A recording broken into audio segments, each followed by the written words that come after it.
Hello বন্ধুরা, তো তোমরা কেমন আছো? আশা করি তোমরা ভালো আছো। আমরাও দেখো ভালোই আছি, চলে যাচ্ছে আর কি। আর আমার নতুন একটা ব্লগে তোমাদেরকে অনেক অনেক স্বাগত জানাই। অনেক দিন পর আজ একটা ব্লগ দিচ্ছি, তো কেমন হয়েছে তোমরা অবশ্যই কমেন্টে আমাকে জানিও। তো চলো, এই দেখো এটা হচ্ছে আমাদের নতুন ঘর।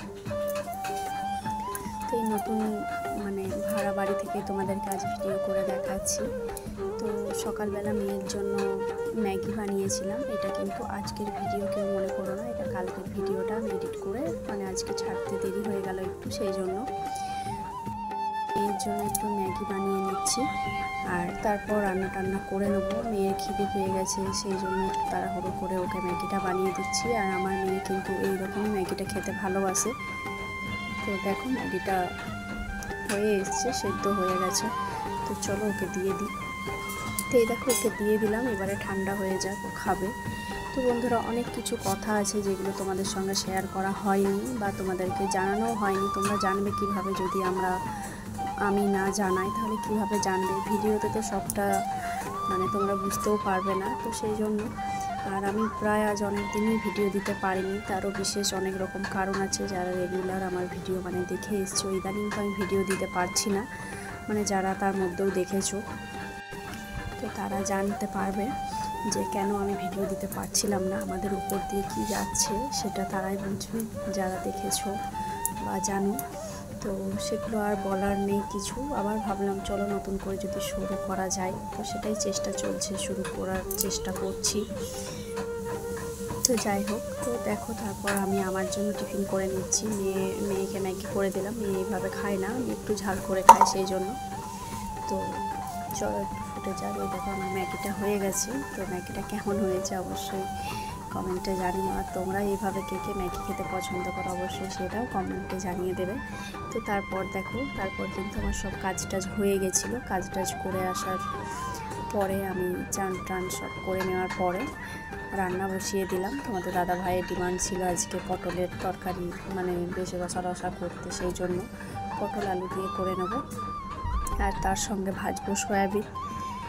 তো এই দেখো নিয়ে নিয়েছি টমেটো, পেঁয়াজ, আদা, রসুন অল্প একটু। তো চলো পটলটা প্রথমে ভেজে নেওয়া যাক। তো সর্ষের তেল দেখো কড়াইয়ে দিয়ে দিলাম। পটলগুলো প্রথমে লাল লাল করে কিন্তু ভেজে নিতে হবে। এতটা তেল যেহেতু লাগবে না, পটল ভাজতে তেল লাগে, তারপর কিন্তু তেলটা আমি তুলে রেখে দেবো। এতটা তেলে রান্না করব না। তো সেটাই আমি আবার এই ভিডিও দেওয়া শুরু করলাম। তোমরা সবাই আমার পাশে থেকো, সবাই বাড়িয়ে দিও। আর আজ থেকে চেষ্টা করব রেগুলার ভিডিওটা আপডেট দেওয়ার তোমাদের কাছে। তো সেটাই। আর অনেকদিন ভিডিও দিতে পারিনি, আমারও বেশ ভালো লাগছিল না, কিন্তু কি করব, পরিস্থিতিটা এমনই ছিল। ভিডিও করারও সেই পরিস্থিতি ছিলাম না আমি। অনেক রকম আমাদের ওপর দিয়ে ঝড় গেছে, সেগুলো তোমরা আস্তে আস্তে তোমাদেরকে জানাবো। অবশ্যই তোমাদেরকে তো জানাতেই হবে, তোমরাও আমার একটা ফ্যামিলির সদস্য, তোমাদেরকে না জানালে হবে না। তোমরা জানতে পারবে কিভাবে? তার মধ্যেও যারা যারা দেখেছো ভিডিওতে অবশ্যই জানো, আমরা যে ডিটিপিএস কলোনিতে থাকতাম সেগুলো আর কি ভেঙে দেওয়া হয়েছে। সেই জন্য আমাদের আজ পরিস্থিতি ঠিক নেই, একটু অসুবিধে হয়ে গেছে। কিন্তু আমি এবার থেকে চেষ্টা করব, একটা ঠিকভাবে নিজেদের ব্যবস্থাটা না করে ওঠা পর্যন্ত ভিডিওটা ঠিকভাবে কন্টিনিউ করতেও পারছি না। এটা একটা অসুবিধে হয়ে গেছে, আর কিছু না। তো সেই জন্য একটা জায়গায় যখন আমি ঠিকঠাক সব কিছু গোছানো বাগানো হয়ে যাবে, তারপর তো আমি সেই আর কি ভিডিওটা রেগুলার করতে পারবো। সেই জন্য ভিডিও করতে পারছি না। তাও ভাবলাম চলো এর মধ্যেও তোমাদেরকে ভিডিও না দিলে আপডেট, আমারও রিচটা ডাউন হয়ে যাচ্ছে। সেই জন্য একটু একটু করে চলো দেওয়া আমি আজ থেকে ভিডিওটা শুরু করছি। তো অলরেডি আমি কালকে অনেকগুলো পোস্ট করেছি, ভিডিও ছেড়েছি একটু একটু করে, তোমরা দেখেছো। তো ছোটোখাটো আমি যেমন ব্লগ অল্প স্বল্প দিতাম, তো সেই রকমই আবার আমি রেগুলার কন্টিনিউ করতে চাইছি।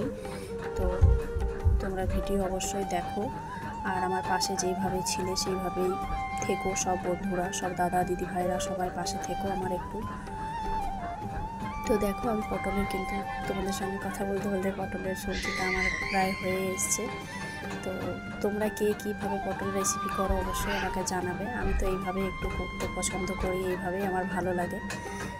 তো চলো তো দেখো মশলাটা কষানো হয়ে গেছে, তারপর আমি এবারে পটলগুলো দিয়ে দেবো। পটলটা আলুটা একসঙ্গে দিয়ে দেবো। আর মাঝের মধ্যে ফোনটাও খুব হ্যাং করছে কারণে আরও দিতে পারছিলাম না, ফোন করতে হলো। সেটাও টাকা পয়সার একটু অসুবিধে হয়ে গেছিলো, তো সেই জন্য ভিডিওটা আরও হচ্ছিল না। অনেক রকম সমস্যার সম্মুখীন হতে হয়েছে আর কি। তো সেগুলো চলো সব বাধা বিঘ্ন পার করেও আমি আবার ভিডিও দেওয়া শুরু করলাম। সবাই এটা ভেবে নিও না যে দিদিভাই ভিডিও দিচ্ছিল না বা আমি ভিডিও করা ছেড়ে দিয়েছি, সেটা আমি কখনোই করব না।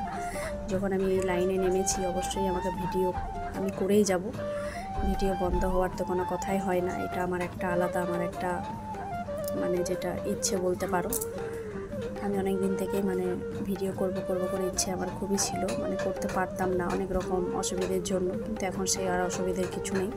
যেমন ভিডিও আমি দিতাম সেই রকমই কন্টিনিউ ভিডিও এবারে তোমরা অবশ্যই দেখতে পাবে। তো আমার এই ভিডিওটা কেমন লাগলো অবশ্যই কমেন্ট করে জানিও। টাটা বন্ধুরা।